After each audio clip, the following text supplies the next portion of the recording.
കൂട്ടുകാർക്കും പുതിയൊരു വീഡിയോയിലോട്ട് സ്വാഗതം. അപ്പം നമ്മുടെ കയ്യിൽ ഇതേപോലത്തെ പാത്രങ്ങളൊക്കെ ഉണ്ടെങ്കിൽ കളയണ്ട കേട്ടോ. അതല്ലെങ്കിൽ ഇതേപോലത്തെ ഡിസ്പോസിബിൾ പ്ലേറ്റുകളായാലും മതി കേട്ടോ.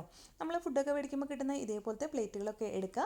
അപ്പോൾ അത് മാത്രമല്ല ഇതേപോലത്തെ 2 റോഡുകളും കൂടെ വേണം കേട്ടോ. നമ്മുടെ അലുമിനിയം ഫോയിലും ക്ലിങ് ഫിലിം അങ്ങനെയുള്ള സംഭവങ്ങളൊക്കെ കിട്ടുമ്പോൾ ഇതിൻ്റെ ഉള്ളിൽ കാണുന്ന ഈ ഒരു സംഭവമില്ലേ, അതാണ് കേട്ടോ ഇത്. ഇതില്ലെങ്കിൽ നമുക്ക് ഏതെങ്കിലും ഒരു മരത്തിൻ്റെ കഷ്ണമോ എന്തെങ്കിലും ആയാലും മതി കേട്ടോ. അപ്പോൾ ഇതേപോലെ എടുത്തിട്ട് ഇതിനെ ഒന്ന് ഇങ്ങനെ വെച്ച് കൊടുക്കുക കേട്ടോ. ഈ ഒരു തെർമോക്കോൾ പ്ലേറ്റാണ് നമ്മൾ എടുക്കുന്നത്. എന്നിട്ട് ഇതേപോലെ ഒന്ന് മാർക്ക് ചെയ്ത് കൊടുക്കുക. ഓക്കെ, കണ്ടോ? എന്നിട്ട് അതൊന്ന് കട്ട് ചെയ്തെടുക്കുക കേട്ടോ. അപ്പോൾ തെർമോക്കോൾ പ്ലേറ്റ് അല്ലെങ്കിൽ നമുക്ക് ആ ഡിസ്പോസിബിൾ പ്ലാസ്റ്റിക് പ്ലേറ്റുകളായാലും മതി കേട്ടോ. അപ്പോൾ അതാണെങ്കിലും ഇതേപോലെ തന്നെ കട്ട് ചെയ്താൽ മതി. എന്നിട്ട് ഇതേപോലെ ഒന്ന് വെച്ച് കൊടുക്കുക, കറക്റ്റായിട്ട് ഉള്ളിൽ ഇരിക്കുന്നുണ്ടോയെന്ന് കേട്ടോ. അപ്പോൾ അതൊന്ന് സൈസ് കറക്റ്റാക്കി കൊടുക്കുക. അതേപോലെ തന്നെ അതിൻ്റെ ഓപ്പോസിറ്റ് സൈഡിൽ നമ്മൾ ഇതേപോലെ ഒന്ന് മാർക്ക് ചെയ്ത് കൊടുക്കുകയാണ് കേട്ടോ. എന്നിട്ട് അതും കൂടെ ഒന്ന് കട്ട് ചെയ്തെടുക്കുക. അപ്പോൾ 2 സൈഡിൽ നമ്മൾ ഒരേ അളവിൽ ഇങ്ങനെ കട്ട് ചെയ്തെടുക്കണം കേട്ടോ. സെൻറ്റർ ഭാഗത്താകണം വരാനായിട്ട് ഇതേപോലെ. ഇനി അതിന് ശേഷം നമ്മൾ എത്ര പ്ലേറ്റുകൾ നമുക്ക് ആവശ്യമുണ്ടോ അതൊക്കെ നമ്മൾ ഈ ഒരു ഷേപ്പ് അളവ് നമ്മൾ കറക്റ്റായിട്ട് മാർക്ക് ചെയ്തിട്ട് അതങ്ങ് ഇങ്ങനെ കട്ട് ചെയ്ത് അങ്ങ് എടുക്കുക കേട്ടോ. അപ്പോൾ നമ്മുടെ ചാനൽ ആദ്യമായിട്ടാണ് കാണുന്നതെങ്കിൽ ഒന്ന് സബ്സ്ക്രൈബ് ചെയ്ത് സപ്പോർട്ട് ചെയ്യണേ കൂട്ടുകാരെ. അതുപോലെ തന്നെ നിങ്ങൾ വീഡിയോ ഇഷ്ടമാണെങ്കിൽ ഒന്ന് ലൈക്ക് ചെയ്യുക, ഇഷ്ടമായില്ലെങ്കിൽ ഡിസ്ലൈക്ക് ചെയ്യുക. നിങ്ങളുടെ അഭിപ്രായങ്ങൾ കമൻറ്റിലും പറയണേ. അതിനുശേഷം കുറച്ച് ഗ്ലൂ ഗൺ ഇട്ടിട്ട് നമ്മളിതാ ഇതേപോലെ ഒട്ടിച്ചു കൊടുക്കുകയാണ് കേട്ടോ. ഒരു സൈഡിൽ ഒരു സ്റ്റിക്ക്, ഒരു സൈഡിൽ ഒരു സ്റ്റിക്ക് ഇതേപോലെ ഒട്ടിച്ചു കൊടുക്കണം കേട്ടോ. അപ്പോൾ ഇതൊന്നും കൂടെ ഒന്ന് നമുക്ക് നല്ല സ്ട്രോങ് ആയിട്ട് നിൽക്കണ്ടേ. ഇതിങ്ങനെ ആകുമ്പോൾ കുറച്ച് സ്ട്രോങ് കുറവായിരിക്കും. അപ്പോൾ അതിനായിട്ട് നമ്മൾ എന്താ ചെയ്യുന്നത് വെച്ചാൽ ഒരു കാർഡ്ബോർഡിൻ്റെ പീസ് ഇതേപോലെ അങ്ങ് സ്ട്രെയിറ്റ് ആയിട്ട് അങ്ങ് കട്ട് ചെയ്തെടുക്കുക കേട്ടോ.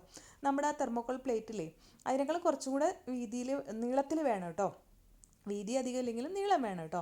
എന്നിട്ട് ഇതിലോട്ട് കുറച്ച് ഗ്ലൂ അപ്ലൈ ചെയ്തിട്ട് ഇതേപോലെ ഒട്ടിച്ചു കൊടുക്കുക കേട്ടോ. അപ്പോൾ നമ്മുടെ ആ റോഡും കൂടെ ഒട്ടണം അതിലോട്ട്. അത്രയും സ്പേസ് നമുക്ക് ആവശ്യമായിട്ടുണ്ട് കേട്ടോ. അപ്പോൾ ഈ ഒരു ഭാഗം ഉണ്ടല്ലോ, കുറച്ച് ഗ്ലൂ ഇട്ടിട്ട് ഈ ഒരു സ്റ്റിക്ക് നന്നായിട്ട് ഇതിലോട്ട് ഒട്ടിച്ചു കൊടുക്കണം കേട്ടോ.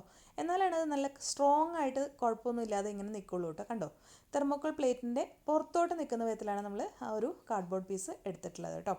അപ്പോൾ ഇതേപോലെ നന്നായിട്ടൊന്ന് ഒട്ടിച്ച് കൊടുക്കുക. അതിനുശേഷം അടുത്ത പ്ലേറ്റ് ഇതേപോലെ വെച്ച് കൊടുക്കുക. എന്നിട്ട് ഗ്ലൂ ഇട്ട് കൊടുക്കുക.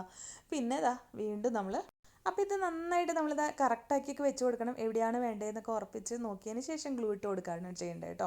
അതിനുശേഷം നമ്മൾ മൂന്നാമത്തെ പീസും ഇതേപോലെ ഗ്ലൂ ഇട്ടിട്ട് അങ്ങ് ഒട്ടിച്ച് കൊടുക്കുകയാണ് ചെയ്യുന്നത് കേട്ടോ. അപ്പോൾ ഞാനിവിടെ 3 പീസാണ് ഒട്ടിച്ച് കൊടുക്കുന്നത്. ഇപ്പോൾ കണ്ടപ്പോൾ എല്ലാവർക്കും കുറച്ചൊക്കെ മനസ്സിലായിട്ടുണ്ടാവും അല്ലേ. ഞാനിവിടെ കിച്ചൺ കൗണ്ടറിലൊന്ന് കുറച്ച് സ്പേഷ്യസ് ആക്കാൻ വേണ്ടിയിട്ട് ഇതേപോലത്തെ ഒരു ഷെൽഫാണ് ഉണ്ടാക്കിയെടുത്തിട്ടുള്ളത് കേട്ടോ. അപ്പോൾ ഇത് കിച്ചൺ കൗണ്ടറിൽ മാത്രമല്ല ക്യാബിനറ്റിൻ്റെ ഉള്ളിലും ഒക്കെ വെക്കാം. എങ്ങനെയാണെന്നൊക്കെ ഞാൻ കാണിച്ചു തരാം കേട്ടോ. ഇനി ഇതിന് ഞാനൊന്ന് നല്ലൊരു കളർ അടിച്ചെടുക്കാൻ പോവാണ്. ഒരു ബ്ലാക്ക് കളറാണ് കൊടുക്കുന്നത് കേട്ടോ. അപ്പോൾ പെട്ടെന്ന് നമ്മുടെ തെർമോക്കോളും ഇതൊന്നും മനസ്സിലാവില്ലല്ലോ, അതിന് വേണ്ടിയിട്ടാണ് കേട്ടോ. ഇനിയിപ്പോൾ അതൊന്നും ഇല്ലെങ്കിൽ ഇങ്ങനെ തന്നെ അങ്ങ് വെച്ചാൽ നല്ല വൈറ്റ് കളർ നല്ല ഭംഗിയാണ് കേട്ടോ. അപ്പോൾ നമ്മൾ കളറൊക്കെ ചെയ്തെടുത്തപ്പോൾ കുഴപ്പമൊന്നുമില്ല. പെട്ടെന്ന് ആരും കണ്ടു കഴിഞ്ഞാൽ നമ്മൾ ഉണ്ടാക്കിയതൊന്നും മനസ്സിലാവില്ല കേട്ടോ. ആ ഒരു വിധത്തിൽ തന്നെ ഇരിക്കുന്നുണ്ട്. ഇനി ഇത് നമുക്ക് കിച്ചണിലൊന്ന് കൊണ്ടുപോയിട്ട് ഒന്ന് ഓർഗനൈസ് ചെയ്ത് നോക്കാം കേട്ടോ. അപ്പോൾ ഞാൻ കിച്ചൺ കൗണ്ടറിൽ ഇതേപോലെ കുറച്ച് സാധനങ്ങളൊക്കെ എടുത്ത് വെച്ചു.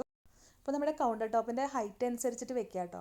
കുറച്ചൊന്ന് വോൾമലോട്ട് ടച്ച് ചെയ്ത് വെക്കുന്നതാണ് കുറച്ചുകൂടെ നല്ലത് കേട്ടോ. അപ്പോൾ ഒരുപാട് സ്പേസ് നമുക്ക് സേവ് ചെയ്യാൻ പറ്റും. ഇങ്ങനെ പരത്തി വെക്കേണ്ടല്ലോ. ഞാനിപ്പോൾ പെട്ടെന്ന് മോർണിംഗ് ബ്രേക്ക്ഫാസ്റ്റ് ഒക്കെ ഉണ്ടാക്കുമ്പോൾ എടുക്കുന്ന സാധനങ്ങൾ, അങ്ങനത്തെ സാധനങ്ങളൊക്കെ ഞാൻ ഇവിടെ വെച്ചേക്കാണ്. ക്യാബിനറ്റൊക്കെ തുറക്ക് രാവിലെ സ്കൂളിലൊക്കെ കുറച്ച് ബുദ്ധിമുട്ടല്ലേ. അപ്പോൾ ഇങ്ങനെ ചെയ്തെടുക്കുമ്പോൾ നല്ല രസമാണ് കേട്ടോ. ഇനിയിപ്പോൾ ഞാനൊരു നമ്മുടെ ക്യാബിനറ്റിൻ്റെ ഉള്ളിൽ സ്പേസ് കുറവ് ആവണ ഒരു പ്രശ്നമില്ലേ, അത് സോൾവ് ചെയ്യാനായിട്ട് ഇതേപോലെ ചെയ്തെടുത്തിട്ടുണ്ട്. ഇതിപ്പോൾ കൗണ്ടർ ടോപ്പുമ്മേലേക്കാണ് യൂസ് ചെയ്തത്. അതുകൊണ്ട് തന്നെ ഇവിടെ കുറച്ച് സ്പേസ് അധികമായിട്ടുള്ളത്, ബോട്ടിൽസ് വലുതൊക്കെ വെക്കാനാണ്. ഇനി നമ്മൾ ഷെൽഫിൻ്റെ ഉള്ളിലേക്കാണെങ്കിൽ ഇതേപോലെ വെച്ച് കൊടുത്തിട്ട് ഇങ്ങനെ ബോട്ടിൽസൊക്കെ നമ്മുടെ മസാലകളൊക്കെ ഇല്ലേ അതൊക്കെ വെച്ച് ഇങ്ങനെ ഓർഗനൈസ് ചെയ്ത് കൊടുത്താൽ മതിട്ടോ. ആ സ്പേസിലും ഇതാക്കി കൊടുക്കും. കണ്ടോ, ഇങ്ങനെ കിടന്നിരുന്ന നമ്മുടെ ക്യാബിനറ്റിൻ്റെ ഉള്ളിലാണ് ഞാനിപ്പോൾ ഓർഗനൈസ് ചെയ്ത് വെച്ച് നല്ല ഭംഗിയായിട്ട് വന്നിട്ട് കണ്ടോ. ഇത്രയും ഭംഗിയായിട്ട് നമുക്ക് ഓർഗനൈസ് ചെയ്യാൻ പറ്റി. ഇതേപോലെ വെച്ച് കൊടുക്കാൻ പറ്റും കേട്ടോ. അപ്പോൾ എങ്ങനെയുണ്ട് ഐഡിയ? യൂസ്ഫുൾ അല്ലേ? എനിക്കിത് വളരെ യൂസ്ഫുള്ളായിട്ട് തോന്നി. കൗണ്ടർ ടോപ്പും അതുപോലെ തന്നെ കിച്ചൺ ക്യാബിനറ്റിൻ്റെ ഉള്ളിലൊക്കെ നന്നായിട്ട് വെക്കാനും സാധനങ്ങൾ എടുക്കാനൊക്കെ വളരെ യൂസ്ഫുള്ളായിട്ട് തോന്നിയിട്ടുണ്ട്. അപ്പോൾ എല്ലാവരും ഇത് ട്രൈ ചെയ്ത് നോക്കുക. ഇത് നമുക്ക് കിച്ചണിൽ മാത്രമല്ല കേട്ടോ, നമ്മുടെ ആക്സസറീസ് വെക്കാനൊക്കെ യൂസ് ചെയ്യാം. അപ്പോൾ വീണ്ടും വരുമ്പോഴേക്കും ബൈ ബൈ.